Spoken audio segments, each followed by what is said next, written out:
alive is hard, man. Hey guys, and welcome back to my channel. So before I get into this video, I do have a little announcement that I've announced everywhere else but my YouTube channel, which is funny because that's where it's happening. Tomorrow, Thursday the 22nd of February at 5 PM, my surveillance piece will be premiering on this channel tomorrow at 5 PM. Be there or be square because you're not around. Master of puns. I have a piece that I've directed, written, produced, everything I've done mostly by myself. Obviously I couldn't act in it myself, and Callum did help with some of the writing. If you want to go and have a look at that, be on my channel tomorrow at 5 PM. Also, before I get into this story time, I already have one tattoo. It is quite visible here, so I'd like to go and see that and all of my other tattoo videos. I'm sure by the time people are watching this in 2041, I will have a lot more tattoos and I'll be a lot older if I'm even still doing YouTube in 2041. Anyway, I have made a whole tattoo video playlist dedicated to all your tattoo goodness and everything I've got to say on them, so I will link the playlist and the video in the description below or in the eye-bar, because which way is it?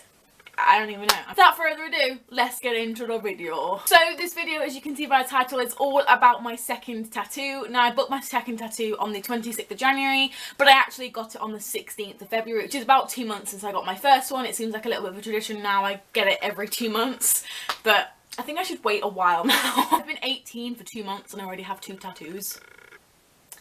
We have an issue. If you watched my other tattoo storytime video, my first one, you'll know that I had a little bit of an issue with a tattoo artist who was messing us around and was just being a twat. He ruined my birthday, kind of. This one we had no issues, no one messed me around, and I was booked in there and then. I know that the 26th of January and the 16th of February are quite a long way apart. It's almost a month, it's like 3 weeks. I broke up from college on the 16th of February for half term, so I wanted to align with that, and just so I have the whole week until we go back to like recover from it and let it heal and all that good stuff. The tattoo cost about £60 in the end, but they wanted a deposit. I could pick whatever deposit I wanted. Although I wasn't going to chicken out anyway, the deposit really gave me the incentive to go back and actually get it, because I was forever thinking about that £40, and people who kind of chicken out on things like this may think that way. So I paid the £40 deposit, meaning I only had £20 left when I went in and got it. The weeks went by super quickly, and by the time I knew it, it was February 16th and it was the day of my tattoo. That day I proceeded to do college things. I had some lessons in the morning. I always have on a Friday lessons until 12:15, and then I come home. It seems like it's a bit of a tradition now. I come home, get ready, and then go out again by 4 or like 3:30ish to go and get a tattoo. So I proceeded to do those college things that I had to do with my boyfriend, and then we went out to get my tattoo. The tattooist I had on my first go was already busy with a client when I walked in and was getting my tattoo, so I did have a different one, and some of my friends have said that he isn't very talkative, and with their first tattoos they didn't really get along with him that well. But I didn't really have a bad experience with him. He was well prepared when I walked in. He already had the transfer sheet ready, and that kind of saved a lot of time. He was still really friendly, and although he didn't really talk that much, it wasn't my first tattoo, so communication really wasn't a big thing for me. Obviously, if you're getting your first one, you're going to want someone that's a bit more friendly. It's fine, I'm not bothered about it, but it is something to note down if that is a really big issue for you. All in all, the tattoo took about half an hour. I think the clip that I'm overlaying on top of this is about 26 minutes long. You may have already seen parts of this clip because I did a time lapse in my weekly vlog, so if you watch my weekly vlog, you've already seen it, but I decided to overlay it anyway because it's kind of a tradition and it like kind of makes sense for you to see what's happening. So here it is, my second tattoo. The sun and the moon! I've already got tattoo fever again and I want another one. But I have to wait. As I said earlier, I've been 18 for 2 months and I've already got 2 tattoos. Slow down. On first glance, my tattoo kind of looks like just simple white girl malarkey, sun and the moon. Oh, pretty Tumblr. This actually has a way deeper meaning than anyone will kind of understand. So when people ask me what the meaning of this tattoo is, I kind of just be like, I liked it because it was pretty, and they normally only notice the sun, but it is the sun and the moon. It's kind of like woven together. I'm going to give you the real meaning right here, right now. So if you didn't know, I wrote a book called The Man on the Moon, which was published in April of 2017. I went through quite a hard time in the summer of 2016. I'm not going to go into it because it was private for a reason and I don't want to offend anyone that was involved. It kind of taught me how to balance my emotions and the fact that you don't have to be positive all the time, and it's kind of impossible to be positive and happy all of the time. You're allowed to feel sadness, you're allowed to feel whatever your brain wants you to feel. Without happiness we wouldn't know sadness, and without sadness we wouldn't know happiness. Being alive is hard, man. That's really hard to go into when someone notices your tattoo on like a bus or something, or is a family friend, and then you feel like you have to like just regurgitate and vomit your whole life story at them. It's just like, I can't bother to do that every single time, so I might lead into this video or just be like, it's pretty. If the man stayed on the sun for the entirety of his life and completely ignored the moon, his happiness would soon burn out. If the man stood on the moon and ignored the sun, his life would be dark and full of craters. However, if the man was to jump between the sun and the moon, balancing happiness and sadness, he may cry without despair and smile without regret. That is from my book, The Man on the Moon.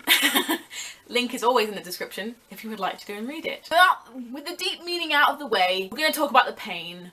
Oh, the pain. Okay, so I definitely thought that this one hurt more than my Secret Great Perhaps one because it's kind of on the bicep and it was a perfect place for me to have it as a first tattoo. I'm watching this and I'm going to get a first tattoo soon. We are thinking about it. Bicep is the way to go, I think, because it's really flabby and it's really easy to hide if you work or in certain places that discriminate against tattoos and piercings. It's really easy to conceal. My first tattoo, Secret Great Perhaps, was probably about a 3.5 out of 10 on the pain scale. Pain is relative, it's not a thing that is universal.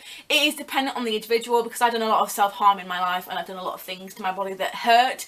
My pain tolerance is kind of higher than everyone else's. I do not have a fear for pain, whereas my sister may find that a 10 out of 10. It's not the fact that it's not going to hurt, it's the way you interpret it or the way that you tolerate it, or the way that you can deal with it, I think.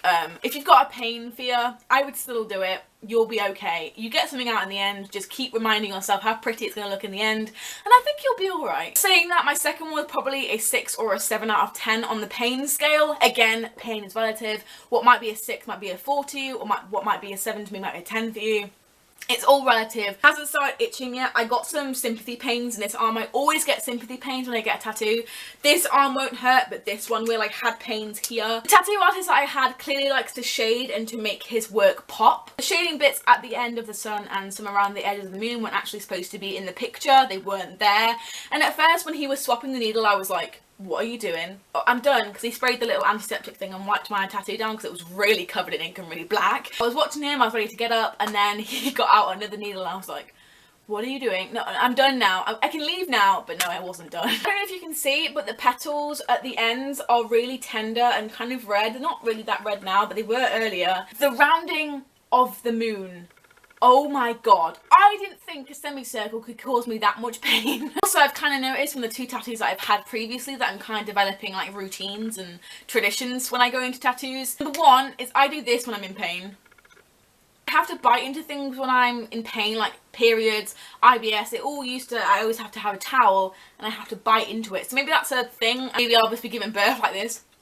And B, I also sweat a lot. I don't know if it's because I'm wearing the wrong kind of clothes and not thin enough clothing, or it's because I'm scared, but I sweat like a bitch when I'm getting a tattoo. It's like a leather chair. You've got a leather stool here, and it kind of goes up to the leather arm, and they cover that in cling film. And I was physically slipping off of the leather like arm bit and the cling film, and I managed to like pick it back up when he was dabbing his ink, but I was really scared that I was going to slip off and it was going to go all down my arm. I was really terrified. And there is my second tattoo story time. I really hope that you enjoyed and kind of got a little bit of a feel for tattoos in the future that you have. I might be getting a matching one with my dad soon, and I'm thinking of doing a little video with him on tattoos if he's up for that. People ask me really extreme advanced questions and I'm like, Dad, what's the answer to this? He's actually covered in them. He's got one arm, he's got loads of tattoos, he's from Devon.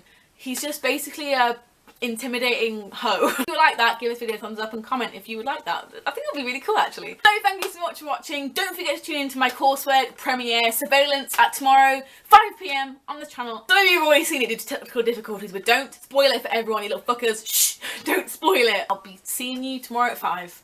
1, 4, 3. Bye.